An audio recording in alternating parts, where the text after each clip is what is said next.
Bonjour, bonsoir tout le monde. Bienvenue sur Essential English Course avec Teacher Woodvance. Jeudi à nous porter pour verbe défectif ou encore nous dit verbe modal. En anglais c'est modal verbs ou bien defective verbs. OK? Comment vous prononcez en anglais?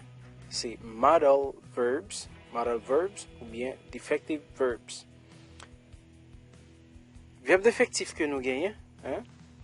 Premier verbe défectif, nous gagnons can, ensuite nous gagnons could, may, might, must, should, will, and would. Can, le verbe pouvoir. Le passé de can, c'est could. Ensuite, on a may, le verbe pouvoir. Le passé de may, c'est might. Ensuite, on a must, qui c'est le verbe devoir. Ensuite, nous gagnons should, nous gagnons will, et nous gagnons would. Maintenant, nous gagnons can, que nous dit c'est le verbe pouvoir, qui exprime qui sens. Alors, la forme négative, d'abord, c'est cannot. Cannot, ou bien l'aime contracté cannot là, ok, les bon moins can't. Maintenant, la forme négative de can, c'est cannot, ou bien can't. La forme négative de could, c'est could not, ou bien couldn't. La forme négative de may, c'est may not. Là, nous pas contracté. May, pas une contraction. Ensuite, on a might. La forme négative, c'est might not. Nous avons must. La forme négative, c'est must not. Bien mustn't. Ensuite, nous avons should. La forme négative, c'est should not. Ou bien shouldn't. Nous avons will. La forme négative, c'est will not. Ou bien won't. Nous avons would. La forme négative, c'est wouldn't. Maintenant, pour Ken, qui ça Ken veut dire, qui ça l'exprime, qui sens que le gain dans phrase, voilà. Ken est capable de gagner trois sens dans phrase à utiliser. OK? Premier sens là, c'est il peut exprimer une habilité ou bien une capacité. Ensuite, il est capable d'exprimer une possibilité ou bien il est capable d'exprimer une permission, mais c'est une permission qui est informelle. Par exemple, nous avons trois exemples, voilà. Premier exemple que nous avons, c'est he can fly a plane. He can fly a plane. Ça veut dire, il peut faire voler un avion. Ou bien, ok, il peut piloter un avion. Voilà, il a habilité, il a capacité pour faire voler un avion, pour piloter un avion, pour conduire un avion.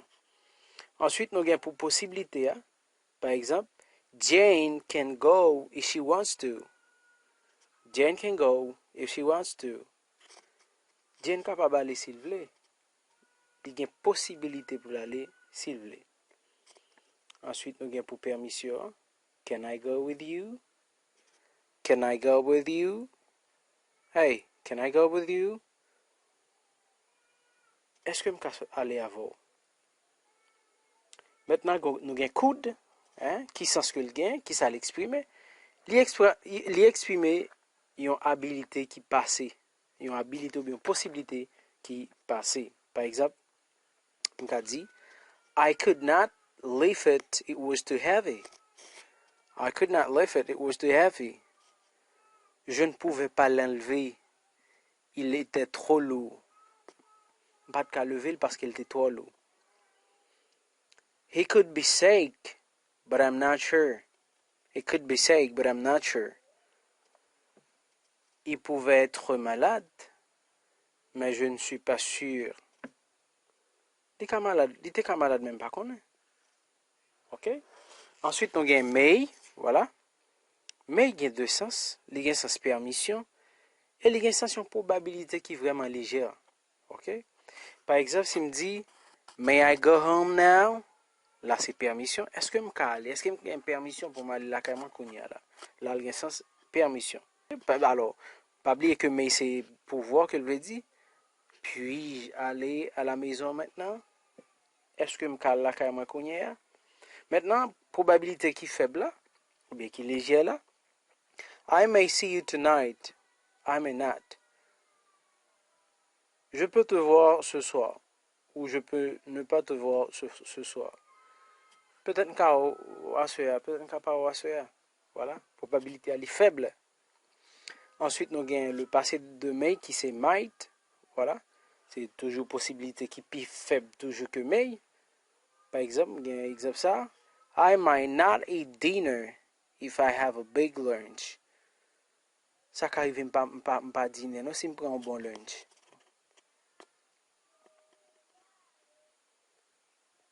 Ensuite, nous avons must. Voilà, qui c'est le verbe devoir, qui sens il y a deux sens. Soit obligation ou bien une probabilité qui est vraiment sûre, qui est vraiment fort.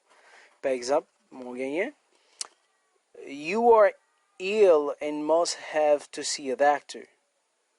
You are sick, you have to see a doctor. Ou malade ou de un docteur. Deuxième exemple, her job must be very difficult. Her job must be very difficult. Son travail doit être très difficile. Travailler doit être difficile, j'aimerais lire. Ok? Et comme si mon sûr que je dois travailler ça dur. Ok? Il doit être un travail ou bien il doit être un boulot très difficile. Ensuite, nous avons should. Voilà. Should gagne deux sens lui-même. Voilà. Il y a un sens. Alors, les m'a font suggestion. D'accord?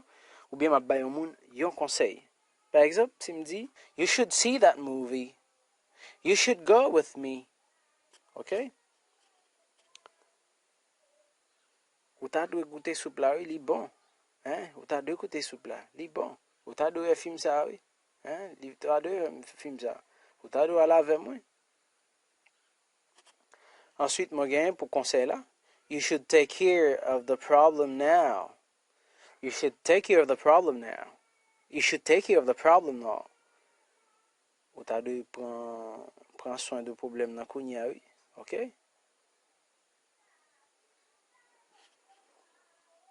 Ensuite, nous gagnons will.